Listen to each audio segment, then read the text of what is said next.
एक सुनसान बस्ती के किनारे एक टूटा फूटा मिट्टी का घर था।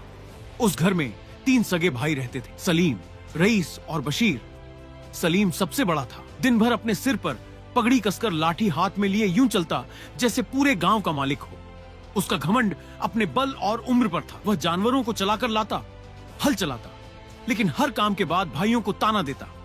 अगर मैं ना होता तो ये घर कब का ढह गया होता। तुम दोनों तो मेरे साए में पल रहे हो। रईस बात पर अकड़ जाता था। अगर कोई कहता आज बारिश हो सकती है तो वह जिद पकड़ लेता। मैं कह रहा हूं नहीं होगी।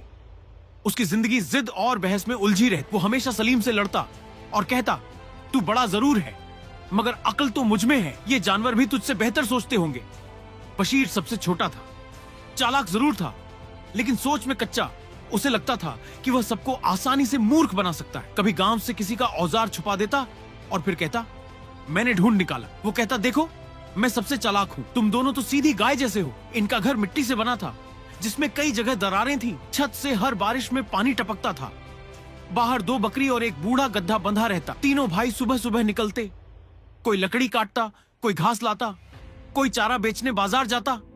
लेकिन शाम को जब सब लौटते तो घर की दीवारें उनके झगड़ों से गूंज उठती। इन तीनों का सबसे बड़ा रोग था खुद को सबसे बड़ा समझना। हर छोटा बड़ा काम भी इनकी तकरार की वजह बन जाता। सलीम कहता मेरे बिना घर नहीं चलेगा। रईस कहता मेरे बिना अक्ल नहीं चलेगी। और बशीर कहता तुम दोनों मेरी चालाकी के सामने कुछ नहीं। गांव वाले पहले इन्हें समझाते फिर कतराने लगे। लोग कहते इनसे दूर रहो भाई। तीनों में एक से बढ़कर एक मूर्ख है। उस बस्ती का नाम था खैरपुर।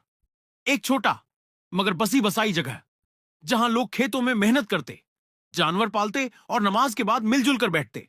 यहां का हर इंसान एक दूसरे की खैर खबर रखता था। अगर किसी के घर चूल्हा ना जलता तो पड़ोसी पहले पूछता भाई सब खैरियत है।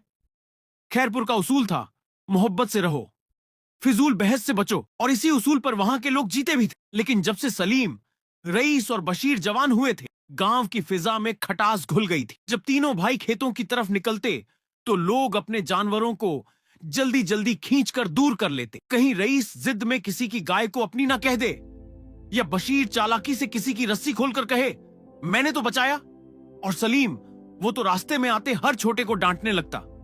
कमीज नहीं है तुम बच्चों में, हम जैसे लोगों से सीखो। गांव की औरतें कहती इनके झगड़े की आवाज हमारे घर के अंदर तक आती है। मर्द कहते इनसे काम तो निकलवा लो मगर जुबान से मत उलझो। गांव की मस्जिद में एक बुजुर्ग इमाम रहते थे। हजरत कारी सईद साहब। उनकी दाढ़ी सफेद थी, आवाज मुलायम और दिल अल्लाह से जुड़ा हुआ। हर जुमा की नमाज में वे लोगों को नेक बनने की नसीहत देते और अक्सर अपने बयान में इन तीनों भाइयों का जिक्र करते बिना नाम लिए। ओ मुसलमानों, जिस घर में मोहब्बत ना हो वहां बरकत नहीं हो। जहां भाई भाई का दुश्मन बन जाए वहां अल्लाह का गजब उतरता। अपने अहम को छोड़ो, सब्र से रहो और दूसरों के हक पर ना नजर डाल। लेकिन तीनों भाई समझते नहीं। एक रोज कारी साहब ने तीनों को अलग से बुला मस्जिद के आंगन में बैठाकर कहा बेटा, सलीम ताकत खुद को बड़ा साबित करने का जरिया नहीं होती। रईस जिद इंसान को हक से दूर कर देती। बशीर चालाकी अगर इल्म के बिना हो तो वह सिर्फ फितना है। तुम तीनों मिलकर रहो तो रहमत बन सकते हो, वरना फसाद ही फसाद होगा। लेकिन तीनों ने सर हिलाया और जाते जाते एक दूसरे को आंखें दिखाई। सलीम बोला यह बातें रईस के लिए थी। रईस बोला मुझे तो सब आता है, बशीर ही कमीना है। बशीर बोला अरे मैं तो समझ गया, लेकिन यह दोनों गधे हैं। एक दिन की बात है, गांव के बाहर एक पुराना पीपल का पेड़ था जिसकी छांव तले लोग अक्सर थक कर बैठते। मगर उस दिन वहां कोई अनजान बुजुर्ग बैठा, लंबी सफेद दाढ़ी, धूल भरी मगर साफ लिबास, कांधों पर झोला और हाथ में एक लकड़ी की छड़ी, चेहरे पर नूर, आंखों में सुकून। ऐसा लगता था जैसे सारा जहां देख चुके हैं और अब खामोश। लेकिन जब बोलेंगे तो जमीन भी सुनेगी। गांव के कुछ बच्चे दौड़ते हुए वहां से गुजरे, लेकिन जैसे ही उस बुजुर्ग ने दुआ में हाथ उठाए हवा ठहर गई और एक अजीब सी रौनक उस छांव में फैल। लोग पूछने लगे कौन है ये? किसी ने कहा शायद कोई दरवेश, किसी ने कहा कोई फकीर अल्लाह वाला बंदा लगता है। उसी दिन सलीम, रईस और बशीर किसी बात पर लड़ते झगड़ते हुए वहां से गुजरे। जब बुजुर्ग ने उन्हें देखा तो मुस्कुराए और बोले ओह अल्लाह के बंदो, क्या तुम्हारा दिल इतना तंग है कि उसमें भाई के लिए जगह नहीं, या आंखें इतनी अंधी हो चुकी हैं कि सिर्फ अपनी अक्ल को ही देखती है? सलीम बोला बाबा आप क्या जानते हैं हमारे बारे में? रईस चिढ़ गया, हमें किसी की नसीहत नहीं चाहिए। बशीर ने चालाकी से कहा अगर आप वाकई बुजुर्ग हैं तो हमारी बातों का जवाब दें। बुजुर्ग हंसे। उन्होंने पास से एक मिट्टी का बर्तन उठाया और उसमें थोड़ा सा पानी डाला। फिर कहा, यह देखो, अगर यह बर्तन खाली होता तो मैं जितना भी पानी डालता भर जाता, मगर अगर पहले से भरा होता तो कोई बूंद भी अंदर ना जाता। तुम्हारे दिल भी ऐसे ही घमंड, जिद और चालाकी से पहले ही भर चुके हैं। अब हक की कोई बात कैसे दाखिल हो? तीनों चुप हो गए। बुजुर्ग ने तीनों को बिठाया और धीरे धीरे कहना शुरू किया। घमंड शैतान की पहली निशानी थी। जिद फिरौन की ताकत को तबाह कर गई और चालाकी के पर्दे में जो बेकली होती है वह कारून को जमीन में गाड़ देती है। जो सब्र करता है अल्लाह उसके साथ होता है। जो तवक्कुल करता है उसके लिए रास्ते खुलते हैं और जो खुद को सबसे बेहतर समझता है वह हक से दूर हो जाता है।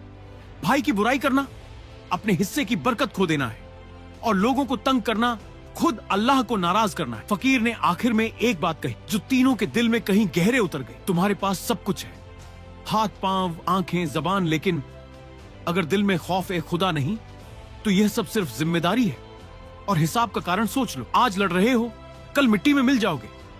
क्या इसी झगड़े का जवाब दोगे मालिक को? तीनों भाई कुछ नहीं। उनके चेहरे पर पहली बार खामोशी थी जो अंदर से उठी थी। एक दिन तीनों भाई खेतों में काम करने के बाद अपने घर लौट रहे थे। रास्ते में एक मुसाफिर खड़ा हुआ दिखा जिसने सफेद कपड़े पहन रखे थे और चेहरे पर एक अजीब सी रौनक थी, जैसे उसकी आंखों में पूरी दुनिया का ज्ञान हो। उसके पास एक लकड़ी की छड़ी थी और वह धीरे धीरे चला जा रहा था। तीनों भाइयों ने उसे देखा और बिना किसी कारण के उसे तंग करने की सोच ली। सलीम ने कहा, चलो देखते हैं यह साधु क्या कर सकता है। रईस बोला, चलो इसे रास्ता दिखाते हैं। और बशीर ने मजाक करते हुए कहा, शायद यह भी हमारी तरह किसी काम का नहीं होगा। तीनों मुस्कुराए और उस मुसाफिर के पास पहुंच गए।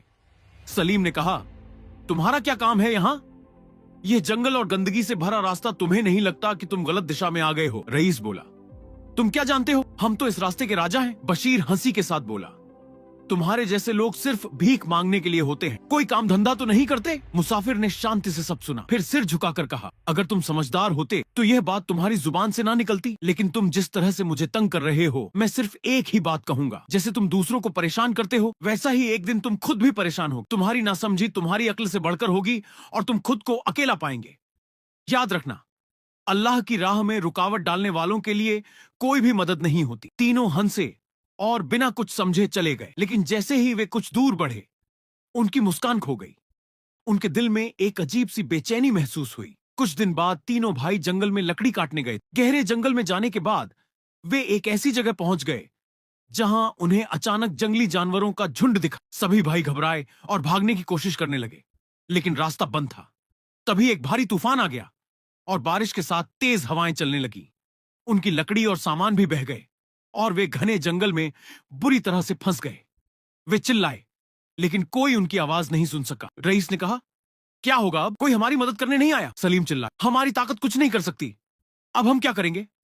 बशीर रोने लगा, क्या हम यहीं मरेंगे? तभी अचानक उन्हें एक हल्की आवाज सुनाई दी, जैसे कोई दूर से मदद के लिए बुला रहा हो। लेकिन जब वे उस दिशा में दौड़े तो वे वही मुसाफिर थे जिनकी उन्होंने तंग किया था। वह मुसाफिर वहां खड़ा था और मुस्कुराते हुए बोला, याद रखो, तुमने जिस वक्त दूसरों को तंग किया उस वक्त तुमने खुद को नुकसान पहुंचाया। अब तुम्हें मदद की जरूरत है, लेकिन मुझे तुमसे कोई उम्मीद नहीं है। तुम वही हो जो दूसरों को तंग करते हैं, लेकिन खुद कभी किसी से मदद नहीं मांगते। तीनों भाई घबराए और कांपते हुए बोले, हमसे गलती हुई है, कृपया हमारी मदद करो। मुसाफिर ने सिर झुकाकर कहा, तुम वही हो जो दूसरों के साथ खुदगर्जी से पेश आते हो। जब तुम्हारी जिंदगी में मुश्किलें आई तब तुम्हें मदद चाहिए, लेकिन तुम कभी दूसरों की मदद करने के बारे में क्यों नहीं सोचते? फिर मुसाफिर ने अपनी छड़ी से एक नदी का रास्ता खोला और तीनों भाइयों को रास्ता दिखा। वे फिर से बाहर निकले, लेकिन इस बार उन्होंने सीखा था, सच्ची मदद और एहसान खुद की तकलीफों से बचने से ज्यादा अहम है। आखिरकार उन्होंने सीखा। गांव लौटने के बाद तीनों भाइयों ने अपनी गलती का एहसास किया। उन्होंने समझ लिया कि बिना मेहनत के किसी चीज को नहीं पाया जा सकता और दूसरों को तंग करके खुद के लिए कुछ नहीं पाया जा सकता। उन्हें अब यह एहसास हो कि सच्ची मदद, समझदारी और सच्चे रिश्ते में ही शक्ति है। और इस बार जब उन्होंने फकीर से मुलाकात की तो उसके चेहरे पर मुस्कान थी। उन्होंने अपने दिल से कहा, हमने गलत किया, अब हम सही रास्ते पर हैं। सच्ची समझ और सफलता मेहनत में नहीं बल्कि सही रास्ते पर चलने में है। अगर हम अपनी अहमकी और घमंड को छोड़कर एक दूसरे की मदद करें और मेहनत के साथ ईमानदारी से काम करें, तो हमारे रास्ते खुद ब खुद आसान हो जाएंगे। कभी भी अपने अहम के कारण किसी का तिरस्कार मत करो, क्योंकि जो तुम दूसरों से चाहते हो वही तुम्हें भी जिंदगी में चाहिए होता है। दूसरों की मदद करने से तुम्हारी मदद खुद अल्लाह करता है। अगर हम अपनी जिंदगी में सिर्फ अपने फायदों के लिए जीते हैं तो हम कभी सच्ची खुशी नहीं पा सकते। खुशियां वही होती हैं जो दूसरों की भलाई में छिपी होती है। हमारे गलत फैसले ही हमें सबसे बड़ी सीख देते। अगर हम अपनी गलतियों को सुधारें तो हम ना केवल खुद को बल्कि दूसरों की जिंदगी भी बदल सकते। सच्चा इंसान वह है जो ना केवल खुद के लिए बल्कि दूसरों के लिए भी अच्छा सोचे और अच्छा करे। आज से ही अपने सपनों की ओर सही कदम बढ़ाएं।